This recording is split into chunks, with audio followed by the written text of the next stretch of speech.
السلام علیکم دوستو ہماری آج کی ویڈیو کا ٹاپک ہے نماز۔ ایمان کے بعد اسلام کا اہم ترین رکن نماز ہے۔ قرآن کریم اور احادیث شریفہ میں نماز کے فضائل اور اس کی اہمیت کو کثرت سے بیان کیا گیا ہے۔ نماز کو قائم کرنے پر بڑے بڑے وعدے اور نماز کو ضائع کرنے پر سخت وعیدیں وارد ہوئی ہیں۔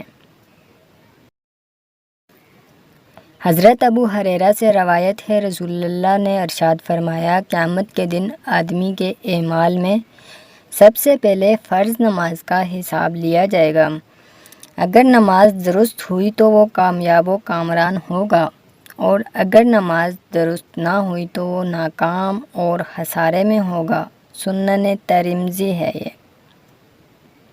حضرت انس سے روایت ہے، رسول اکرم صلی اللہ علیہ وآلہ وسلم نے ارشاد فرمایا، جو شخص مسلسل 40 روز تک تکبیر اولیٰ کے ساتھ نماز پڑھتا رہا تو اللہ تعالیٰ اس کے لیے 2 آزادیاں لکھ دیتا ہے، ایک جہنم سے آزادی اور دوسری منافقت سے آزادی۔